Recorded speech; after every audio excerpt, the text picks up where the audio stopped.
she's like, maybe you can do one workshop a month at each gym, so that's 2 a month, and then so kind of, and that's it. Her concept wasn't as in depth as yours, so I think that's what I need to run with, and I can do. And depending on the turnout, I may just go with one a month, one free session a month. No, not even free. This, like, I just had a revelation for you, or what I see. Like this, okay. This is your niche, man. Columbus does not have a workshop.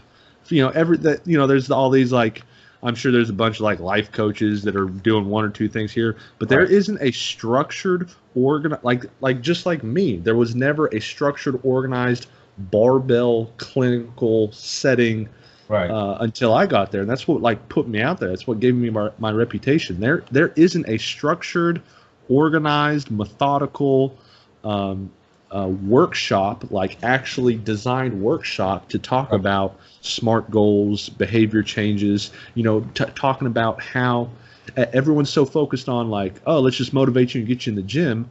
This is your chance to like, let's talk about the science behind motivation to get you in the gym. And then, dude, you could run with that and like give them a bunch of handouts. It'd be a full hour and a half interaction time. You give them SMART goal handouts. You talk about practical application.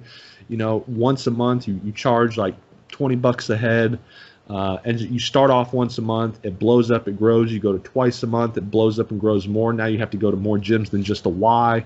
Now you contract out to other gyms, dude. That doesn't happen. That doesn't happen in Columbus at all. No, that could be you, man. So set a date. Today's what, the 12th? How long reasonably should it take for me to throw something together?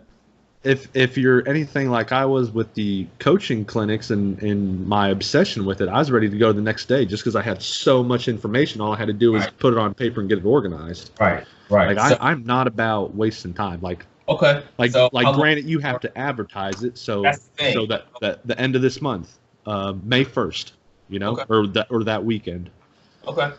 And I think the fact that you are in the Globo Gym setting in terms of the YMCA, they would, because it's corporate setting, a corporate style facility, that your help with promoting that would be exponential. You wouldn't just be on your own hustling. Like, you could get that on the YMCA website. You can get that on the front door of the Y, where hundreds of people walk through a day. You know what I mean?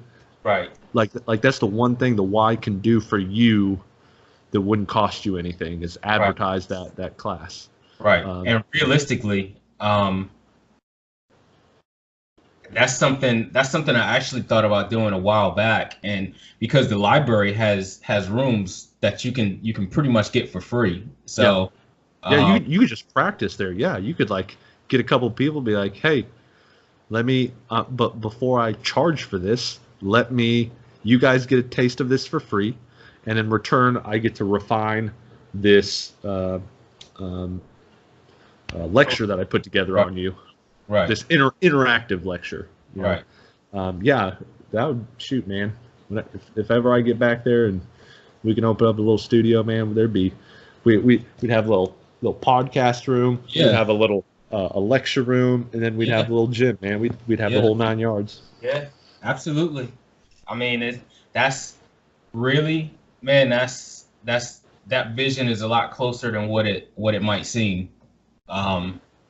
Like, seriously, it's just like what you said. It came to you as a revelation, and I had not been thinking about that. Just like when I talked to Michelle, my business coach, yesterday, I thought I was doing good. It's like, and I am doing good, but when she just kind of threw it back at me like, hey, what are the numbers? You have this finite period of time before you either have to basically crap or get off the pot, because at some point you're gonna have to go back to work, or you're gonna run out of savings, or whatever the case may be. Yeah. So she was basically like, yeah, she's like, you're doing great work. I see the effort you're putting in. You're networking. You're making good connections. But basically, it's like, okay, now business. Let's talk business. Where's the money coming from? So, I had that yesterday. Now talking to you, it's like the pieces are already in place. It's just Right. like fortunately that revelation landed on you and you passed it to me. So now, Execute, man. Let's right. go. That's it. Let's go. That's it. Like the weekend of May 1st or whatever, just to make it even, like, first of the month kind of thing. Gives Right. you a couple weeks to promote it. And then on top of that, what you don't have to wait for is practicing it. Go to that library Right. this weekend and be like, just throw out a Facebook post, like blast it, like, hey, Right. give me 3 or 4 people that want to come out to the library, and I got a lecture to put on for you, an interactive lecture for Right. And the behavioral change for the positive to get active. well, the truth of it is, and you can probably see from the stuff that I post on Facebook that I've been doing Toastmasters for the last couple years, Yeah. and basically, like very early on, one of the seasoned speakers pulled me aside and he's like, "Hey," he's like, "I recommend you use these Toastmasters projects to push something that you're already working on, or to push a goal that you're working on."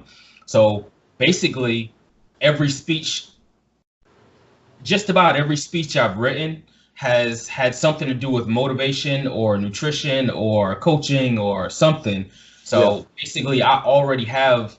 So in other words, I'm not starting cold. I already have 10 or 15 speeches that I can like paste together to start putting Right. work. That's the thing with how passionate you are behind this. Like, there isn't the worry of, oh man, now I got to spend all this time collecting info. Like, you have it, you're ready. You just Right. got to get it out there. That's essentially what happened to me. Like, I had it, I was ready, and just the sheer nature of me getting ready to explode was the driving factor to just like, look, I don't care if this falls through the roof or not. I just Right. need to throw this out here. Right. Just kind of like this podcasting. Like, Right. I don't care at this particular point right now. I don't care what happens to it. I just like, if one person listens to this, like, then sweet. Like, Right. I'm glad I'm just not talking on deaf ears, Right. Right.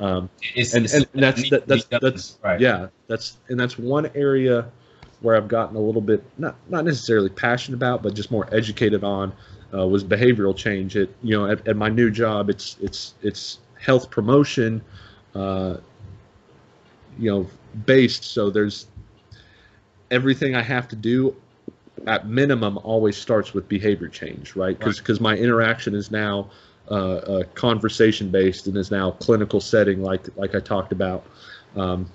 So I've been really honing in my behavioral change conversation, but also learning and getting the information from my new job. And like I keep bringing up SMART goals and things like that, but like the science behind adult model learning and things like that. And Right.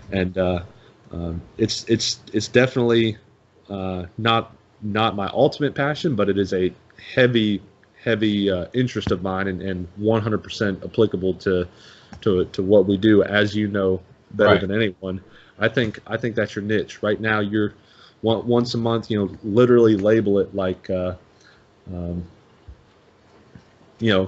positive behaviors to stay active, or whatever. That's on you, but Something but really drive the fact that this isn't being done in Columbus, right? Everyone's talking about, get some sort of advertisement to be like, yeah, everyone talks about going to the gym, but let's talk about the science of getting you to the gym. Right.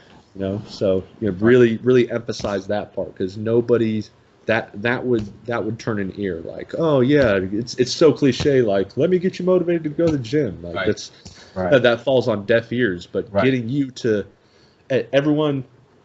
everyone's just jumps the gun into the gym. Right.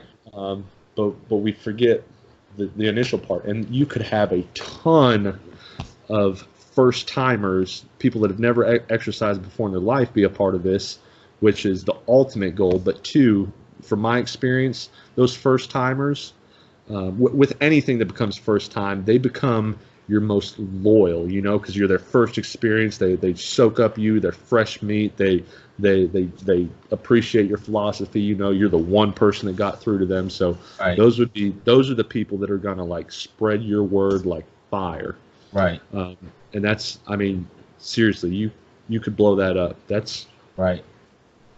Take whatever I said for what it's No. worth, but I think that is your niche, man. I can't believe it took me so long to figure that out. Like, that's not being done. Right, right. No, and I'm however long it took for you to come to that revelation, I thank you for sharing it today, because I agree with you 100%. And that's I could never put it into words that exactly made sense. But basically I would describe it to people like, hey, in any given situation, and I wasn't just, I think my vision might have been too broad. You know, Right. I was looking at Absolutely. the fitness landscape as a whole, Mhm. but hey, let's take it back home. Let's bring it right back home to Columbus, Georgia, and say nobody is doing this here. Right.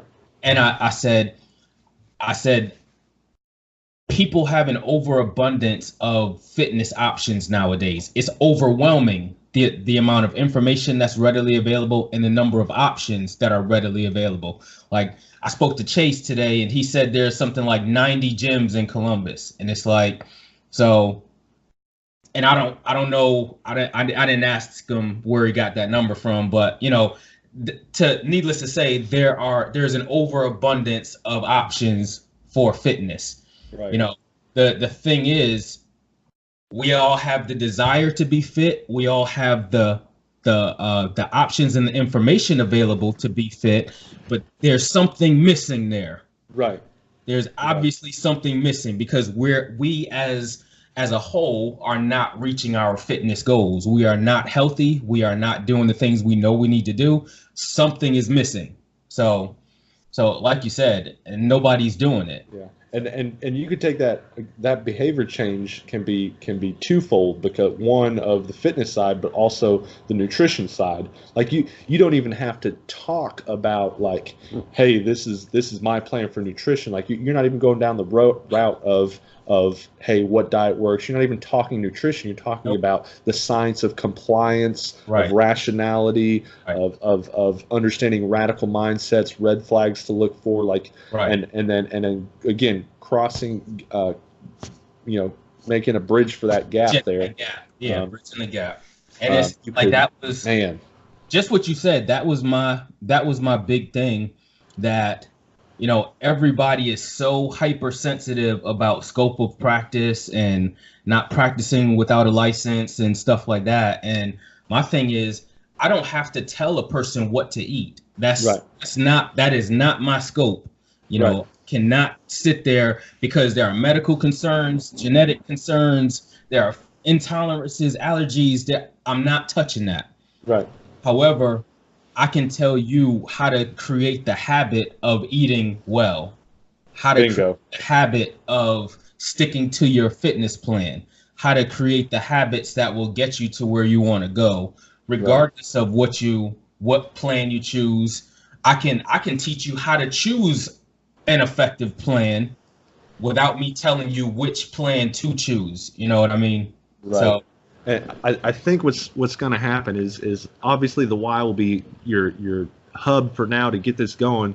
But like I said, like you said, get to the library, practice it, because from my experience, what's happened with lecturing is that you have to practice, and you know from Toastmasters, I'm sure, you have to practice lecturing, even though you're saying the same material over. Every time you present it, it becomes new material, because you're refining it, you're honing in, you set a gold nugget that you didn't say before.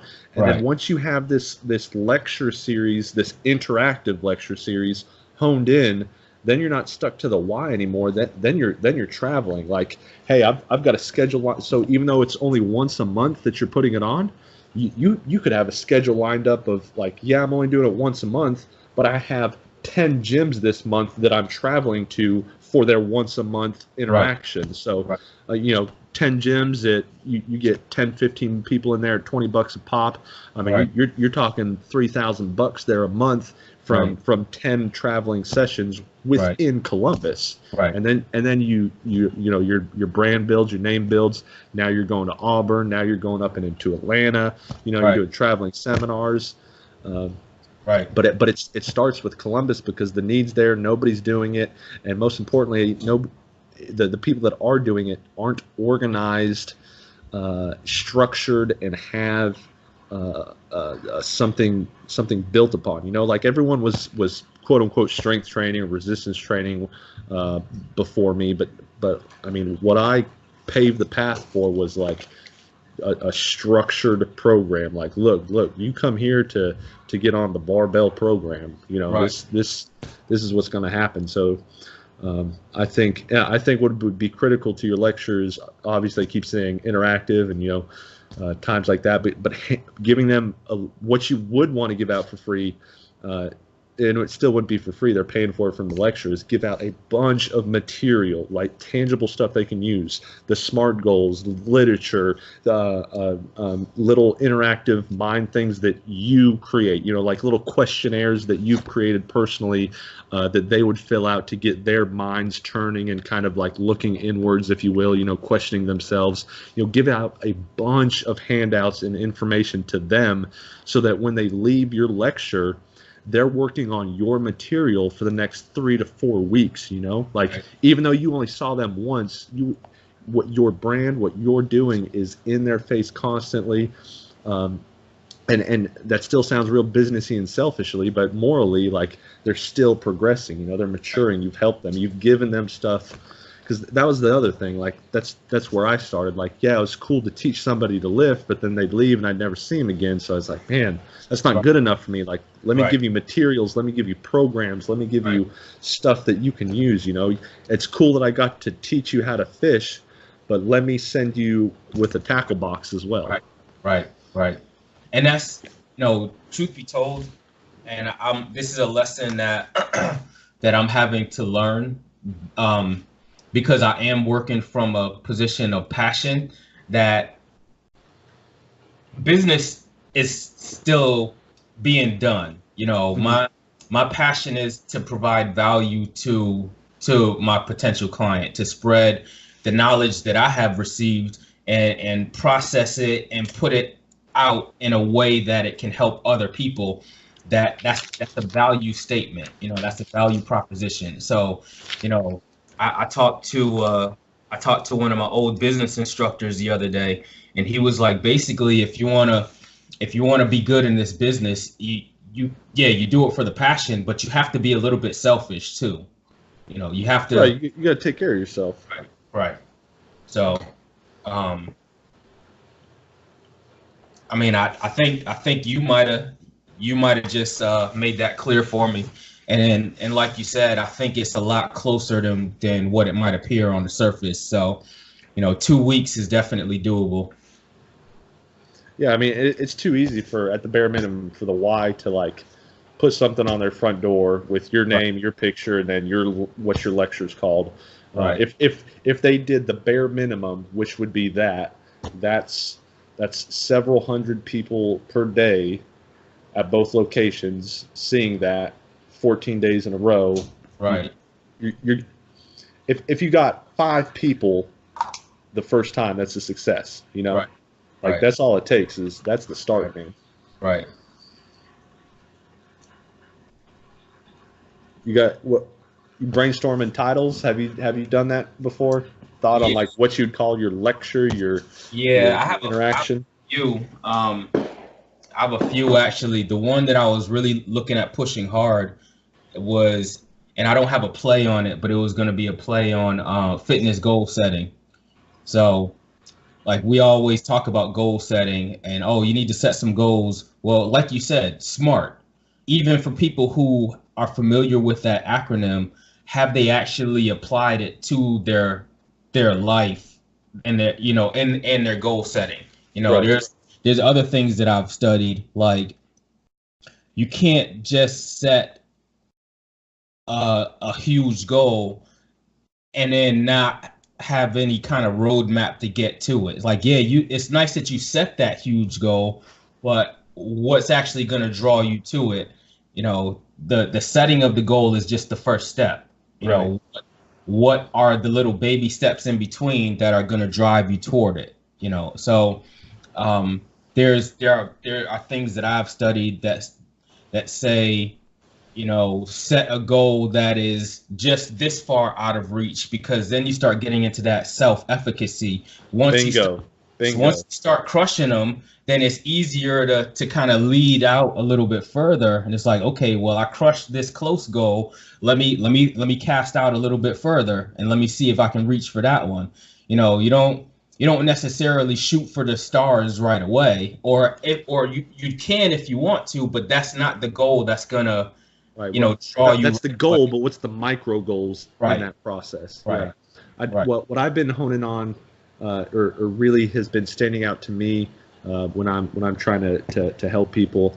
I focus on being time bound. right, When I hone in on the time bound portion, I notice for me myself, but also the clients and patients I'm helping, when we truly have are time bound, it puts stress on us. It puts a right, healthy amount of stress, and because of right, that healthy amount of stress, everyone thinks you have to plan everything out and get all detailed. But if you connect the dot with one piece, like the time bound piece, everything from there, at least at the minimum, starts to become auto regulated. Right? right, I'm time bound, so now by nature, even though I haven't had to focus on it, now I am prioritizing it. Right? I'm adjusting my day because I know this timestamp's coming up.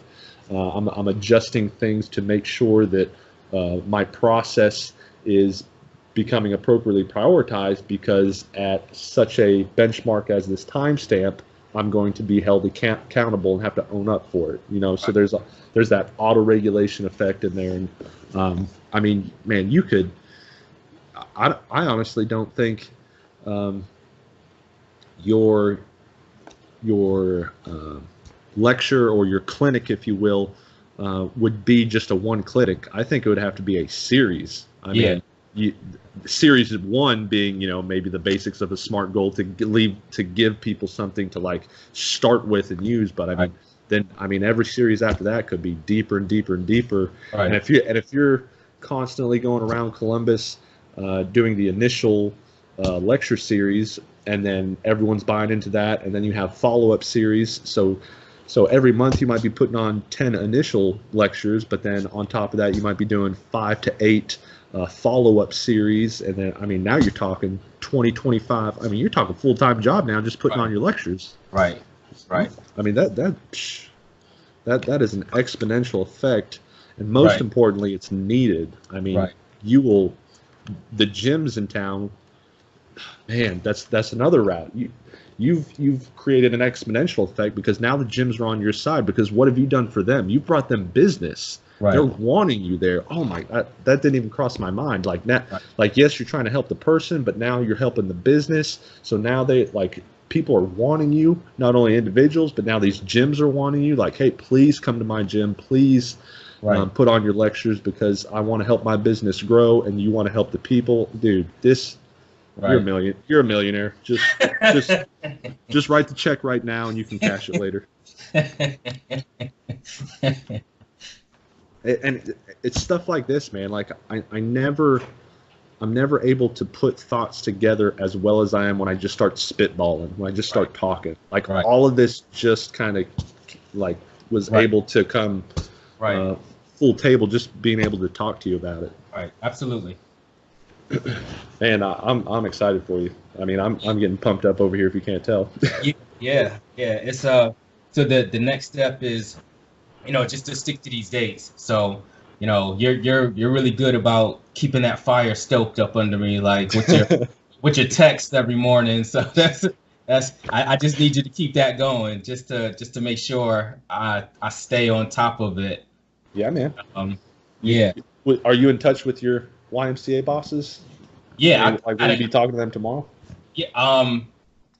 There is a launch tomorrow. If I can figure out which gym she's gonna be at, that would be that definitely would be a good place to start, because we just talked about this today, Yeah. and the way that she left it was, go ahead and finish up your cert, and then you can jump right into that. But the thing is, I'm like, the stuff that I'm talking about now doesn't necessarily require the cert. I mean, as long as you know that it's in progress, let Right. me just go ahead and put the first workshop on the table, Right. and you know, And if the YMCA does still get finicky with your workshop until you're like have the certification, I know for a fact, 100%, that Tyler at Uncommon and Chasen at Impact would totally be cool with you throwing something on, as long as you. But the issue there would be it probably wouldn't be as promoted as YMCA, not because they wouldn't try, but just because,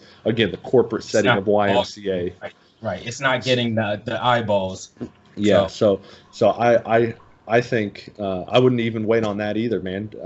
It doesn't hurt to talk to Chasen or to talk to Tyler and be like, hey, let me throw this at you. Would you guys be okay just to house me and kind of let me do my thing? 100% they'd be open to that. In actuality, I went and talked to Chase today. We already have something on the table. We haven't talked money, but he's doing a workshop on the 20th, and I talked to him about coming to talk to he's doing like a big man, a lineman's workshop, man workshop or something. And I went and confirmed it with him today. Hey, do you still want me to come talk to your guys, during the workshop? And he was like, he was still cool with that. So awesome. Even if I don't get paid for that, I'll be sure to get some video footage, some audio, and that can be used to promote whatever the next one is. And it's already that's still counting towards refining your lecture. Like already starting to get your thought processes out there and honed in. That's awesome.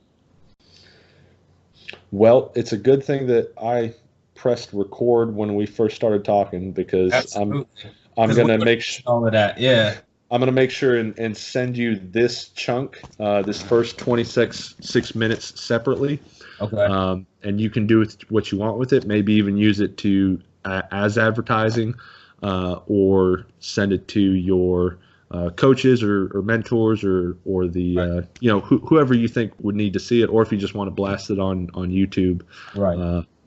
I think I'll give that one to you and let you do what you need to with it. But I think it would definitely get people. I'm with you. I'm with you. Once the thing starts to pick up motivation, momentum. Once it starts to pick up momentum, then I feel like this is the piece that's missing in the fitness landscape right now.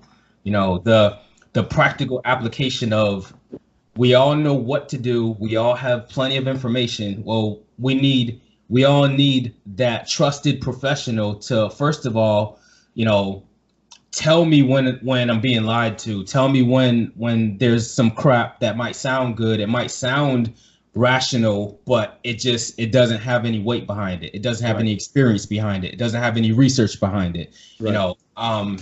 And I'll give you an example. I went to the Country Life store, the vegetarian store over here, and every time I go in there, I hear people talking about stuff, and I'm like, that sounds good. It really does. But there's no research that supports any of what you're talking about. Well, Dwayne, that's what you get for being in a vegetarian store. Right. Right. Because they're always talking crap that has no backing at all. Sure. None at all. So right, you're right. That's the that's the consequence for being around a bunch of tree huggers.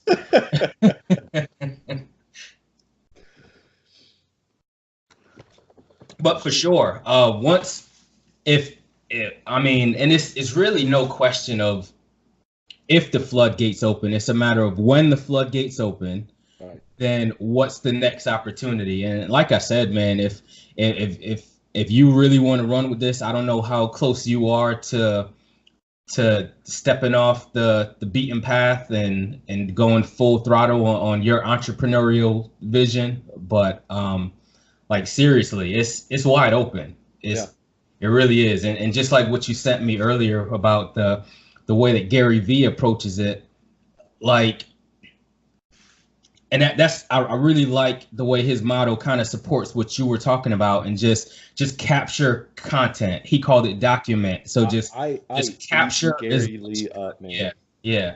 Just capture the content, and then you can repurpose it, you can refine it, you can, put a different picture on it and send it to a different audience. But you have to capture it in order to do something with it. The biggest thing I've been learning recently is like I'll always have something come in mind or something, and then I'll just like blow it off and be like, I can't do anything with it. And I don't know why it took me so long to not realize this, but more to accept it, is like just put it on paper and you can come back to it. Like, it's just because you're not using it now doesn't mean you won't use it later. Like, just get that stuff down, and then when the time comes that you need it, you'll be like, boom, I already have it planned out. Just like your potential for your behavioral change lectures and things like that. You know, you don't have to wait to implement this because you've got it all. You're ready. Right. Right. And I'll tell you what has stopped me is and there's no other way to put it. It's just perfectionism. It's the fact that if without being prompted by you or some of my other trusted colleagues and friends, then I have it in my mind that, oh no, I can't give that lecture until it's perfect. Well, it never gets perfect until you give it a bunch of times. Bingo.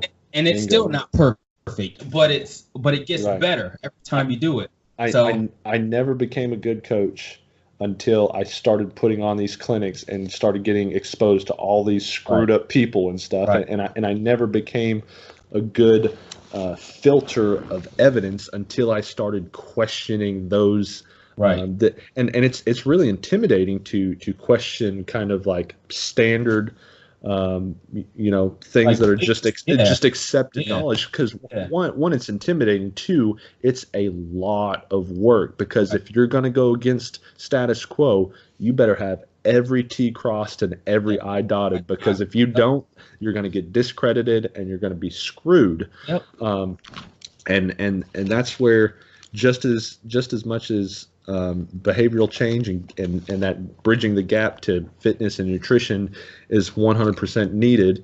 What I think is just as needed, and why, obviously my passionate bias is that filter, because there is the information out there, there is the coaching out there. The problem is 99% of the information is crap and 99% of the coaching sucks. So my passion is to be that filter. Not for the gotcha sense, not for the I'm right, you're wrong sense, but for the moralistic obligation. Right. And there's like an awesome quote. I'll see if I can find it at some point, but it's I know it's from Mark Twain, who basically says something along the lines of once you see which way the crowd is going, go the opposite way, because the crowd is usually wrong. So of course, he says it so much more eloquently, and I'm trying to find it now. That's a quote to put in your lecture. Yeah, but like you said, that's the path of least resistance. It's always easier to go with the crowd. The problem is the crowd is not necessarily it. In my experience, the crowd is usually going in the wrong direction, or even if it started out in the right direction, it eventually gets off course, and no one questions it as long as everyone else is doing the same thing. Yeah, that kind of brings another quote to mind. The road to hell is paved with good intentions. Right. Yeah. Right. So unfortunately, it still rings true where we're in our business. Right. So I'm going to try and pull up that quote real quick, but realistically, and I'm glad you already hit record, because we've been talking about wisdom this whole time. That's a perfect segue into what we actually intended to talk about today.